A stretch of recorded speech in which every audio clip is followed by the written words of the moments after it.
Hello everyone. So this is the ninth lecture and I am Aparna Mishra. In this lecture we will learn about span of control and departmentalization.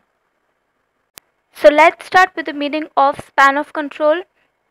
So this is for properly managing all the departments in an organization, and the span of control is the number of employees a manager can supervise as effectively as possible. So in general क्या होता है कि आपकी organisation जितनी ज़्यादा बड़ी होगी उतनी ज़्यादा कंपनी में मैनेजमेंट लेयर्स होंगे।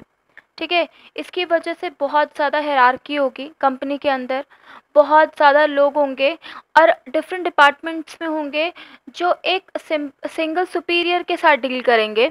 ठीक है, ऐसा भी हो सकता है कि कुछ डिपार्टमेंट्स में सिर्फ और सिर्फ देयर आर 10 पीपल, कुछ भी ग्रुप्स ऐसे भी हो सकते हैं जहाँ पे इवन 100 एम्प्लॉयज़ वर्क कर रहे हैं।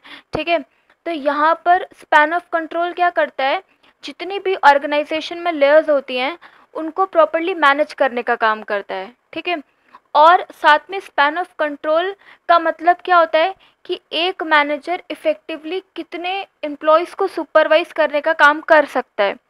ठीक है, तो अगर there will be a large span of control, ठीक है, तो उससे क्या होगा, ऑर्गेनाइजेशनल स्ट्रक्चर बहुत ज़्यादा फ्लैट होगा, मतलब कि कॉस्ट बहुत ही कम होगी। ठीक है, लोअर कॉस्ट्स होंगी। साथ में अगर स्मॉल स्पैन ऑफ कंट्रोल होगा तो उससे क्या होगा, एक स्टीपर ऑर्गेनाइजेशनल स्ट्रक्चर बनेगा। ठीक है, जिसमें बहुत ज़्यादा मैनेजर्स चाहिए होंगे।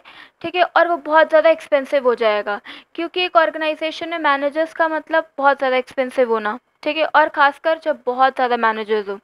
ठीक है, तो इसीलिए किसी भी ऑर्गेनाइजेशन में जो स्पैन ऑफ कंट्रोल होता है वो बहुत ज़्यादा इम्पॉर्टेंट होता है। And if you talk about the next topic, then that is increasing span of control. So, when a manager supervises a large number of employees, he often has little time to align activities and monitor the quality of how activities are executed. तो यहाँ पर क्या है कि जब manager के under में बहुत ज़्यादा लोग, बहुत ज़्यादा एम्प्लॉयज़ वर्क करते हैं। ठीक है, एक मैनेजर जब बहुत ज़्यादा एम्प्लॉयज़ को सुपरवाइज करने का काम करता है तो मैनेजर के पास बहुत ज़्यादा कम टाइम होता है कि वो एक्टिविटीज़ को अलाइन करे या क्वालिटी को मॉनिटर करे। ठीक है, या ये देखे कि एक्टिविटीज़ जो हैं वो कैसे एग्जीक्यूट होंगी। So for that we have many solutions. जैसा फर्स्ट पॉइंट है कि मैनेजर्स को ट्रेन करना, एम्प्लॉयज़ को ट्रेन करना, उनको इस तरीके से ट्रेन करना है कि वो किसी भी टाइप की क्रिटिकल कंडीशन से डील कर पाएँ। ठीक है, और साथ में जो सेकंड पॉइंट है that is delegation by the manager. अब जैसा कि हमने देखा कि मैनेजर बहुत सारे लोगों को के साथ डील कर रहा है। ठीक है, तो उन्हें क्या करना चाहिए कि डेलीगेशन का मतलब होता है कि आप कुछ डिसीजन जो है वो बनाने का पावर जो है अपने सबॉर्डिनेट्स को दे दे रहे हैं। ठीक है, तो मैनेजर को क्या करना चाहिए, कुछ डेलीगेशन जो है अपनी अथॉरिटी का या डिसीजन मेकिंग का वो दे देना चाहिए अपने सबॉर्डिनेट्स में। ठीक है, ताकि उन पे ज़्यादा प्रेशर ना पड़े। And the next point is improving procedures and systems. तो उनको देखना चाहिए कि यार जो भी प्रोसीजर्स हैं, जो भी चीज़ें हैं जो बहुत ज़्यादा टाइम कंज्यूमिंग है, जो बहुत ज़्यादा प्रॉब्लमैटिक हैं, ठीक है, बहुत ज़्यादा हर्डल्स क्रिएट कर रही हैं। ठीक है, तो उनको आपको इम्प्रूव करना चाहिए, आपको सोचना चाहिए कि आप कौन से इफ़ेक्टिव मेजर्स ले सकते हैं उनको इम्प्रूव करने के लिए। And the next point is involving HR. तो आपको पता है जो मैनेजर है, जो इतनी बड़ी टीम को हैंडल कर रहा है, उसके पास बहुत सारे टास्क्स हैं। ठीक है, तो एक एचआर जो भी स्पेशलिस्ट टास्क जो हैं वो ले सकता है। ठीक है, मैनेजर से, ताकि थोड़ा सा बर्डन जो है वो मैनेजर के ऊपर से हट सके। ऑलराइट, नेक्स्ट पॉइंट है असाइनिंग अ पर्सनल असिस्टेंट। सो अगर कोई पर्सनल असिस्टेंट होगा मैनेजर का, तो वो जो भी रूटीन एक्टिविटीज़ हैं, ठीक है, उनका ध्यान रखेगा कि कब कौन सी मीटिंग होनी है, कब क्या होना है। ठीक है, जिसकी वजह से मैनेजर का थोड़ा वर्कलोड कम हो जाएगा। अब मैं आपको अच्छा से एक एग्जांपल देती हूँ स्पैन ऑफ कंट्रोल का, आपको टॉपिक कंसेप्ट ये जो है वो क्लियर हो जाएगा अच्छे से। अब सपोज़ एक कंपनी में एक मैनेजर है जो कि एक ग्रुप को हैंडल करता है जिसमें सिर्फ 5 एम्प्लॉयज़ हैं। ठीक है, उसका एक्सपीरियंस सिर्फ इतना है कि वो उन 5 एम्प्लॉयज़ के ऊपर प्रॉपर उनको लीड कर सकता है, प्रॉपर्ली उनको सुपरवाइज़ करने का काम कर सकता है। सपोज़ उसको ये रिस्पॉन्सिबिलिटी दे दें कि आपको अब ग्रुप दे रहे हैं जिसमें देयर आर टोटल 20 एम्प्लॉयज़, ठीक है? अब इनको हैंडल करो। अगर एम्प्लॉयज़ को पता है कि एक्टिविटीज़ कैसी होनी है या वो इतने कैपेबल हैं कि कर सकते हैं, तो स्टार्टिंग में चीज़ें ईज़ी लगेंगी।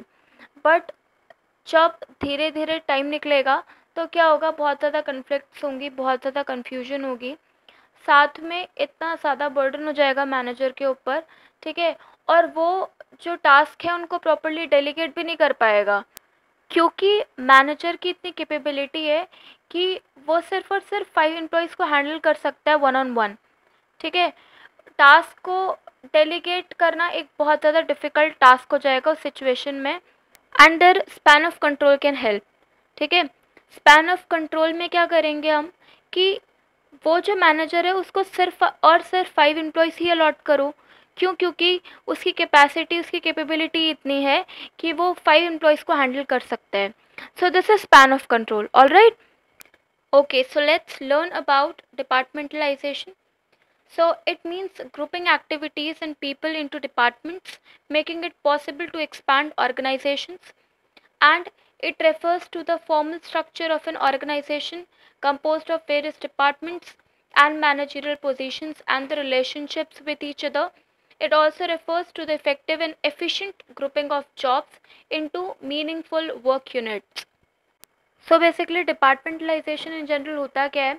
डिपार्टमेंटलाइजेशन का मतलब होता है कि जो भी सिमिलर टाइप्स की एक्टिविटीज़ हैं उनके लिए हम डिफरेंट डिपार्टमेंट्स अलॉट कर देते हैं, ठीक है? जैसे फाइनेंस से रिलेटेड जितनी भी एक्टिविटीज़ होंगी वो सारी की सारी फाइनेंस डिपार्टमेंट से होंगी, ठीक है? या जितनी भी एचआर रिलेटेड सारे एक्टिविटीज़ डिसीजंस होंगे, ठीक है, एक्टिविटीज़ होंगी, वो सारी की सारी एचआर डिपार्टमेंट में चली जाएगी, ठीक है? सो डिफरेंट डिपार्टमेंट्स बन जाते हैं एक ऑर्गेनाइजेशन के अंदर जो फॉर्मल होते हैं, ठीक है? और ये जो डिपार्टमेंटलाइजेशन होती है ये बहुत ज़्यादा इफ़ेक्टिव एंड एफिशिएंट होनी चाहिए। ऐसे नहीं कि आपने मैनेजर्स वहाँ पे बहुत ज़्यादा लगा रखे हैं, एक्सपेंसिव है, ठीक है, बहुत ज़्यादा रिसोर्सेज वेस्ट हो रहे हैं उस चीज़ के ऊपर, ठीक है? ऐसा नहीं होना चाहिए। सो डिपार्टमेंटलाइजेशन भी that should be effective and efficient. Okay, so now let's talk about the types of departmentalization. So the first one is functional departmentalization.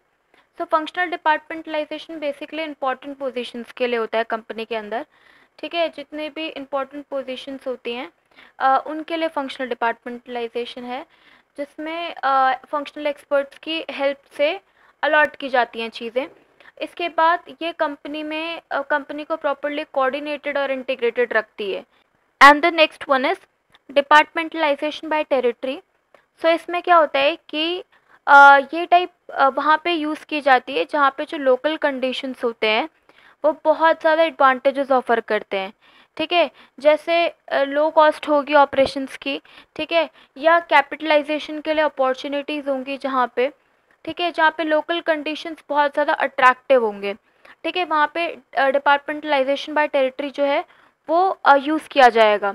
And the next one is departmentalization of organization by customer group. तो यहाँ पर क्या होता है कि organisation की जो activities होती हैं वो प्रॉपरली रेडी होती हैं कि वो किसी भी कस्टमर के ग्रुप से या कस्टमर से प्रॉपरली इंटरेक्ट कर सके, उनको रिस्पॉन्ड कर सके, ठीक है? तो ये जो ऑर्गेनाइजेशनल फॉर्म होता है इसमें हम क्या करते हैं कि डिफरेंट कस्टमर्स को फोकस करते हैं, ठीक है? उनको प्रॉपरली इफ़ेक्टिवली जो है हम उनको रिस्पॉन्ड करने का काम करते हैं। And if you talk about the next type then that is matrix departmentalization. So यहाँ पे क्या करते हैं हम कि जो भी फंक्शनल एंड जो टास्क फोर्स होता है, मतलब जो प्रोजेक्ट रिलेटेड जो डिपार्टमेंटलाइजेशन होती है उन दोनों को हम कंबाइन कर देते हैं, ताकि जो एक एक्टिविटी, एक सिंगल एक्टिविटी है कंपनी के अंदर, उसके जो डिफरेंट कंपोनेंट्स हैं उनको प्रॉपरली सिंक्रोनाइज किया जा सके, ठीक है? ताकि इकोनॉमीज ऑफ स्केल को या वो कस्टमर या कंपनी को बेटर सर्व कर पाएँ, इसलिए मैट्रिक्स डिपार्टमेंटलाइजेशन यूज़ करते हैं, alright? And the next type is planning task force. So ये प्लानिंग टास्क फोर्स किस लिए होती है? ये इसलिए फॉर्म की जाती है ताकि ऑर्गेनाइजेशन में अगर कोई स्पेशल सर्कमस्टेंसेस कंपनी को बाई चांस एड्रेस करने पड़ जाएँ, तो वहाँ पर ये जो टास्क फोर्स होती है ये प्रॉपर प्लानिंग का काम करती है कि अब कैसे डिसीजंस लिए जाएँ जो हम इस सिचुएशन से डील कर पाएँ। ठीक है? So I hope that you like this video. Thanks for watching. Have a good day and don't forget to subscribe, like, share and comment.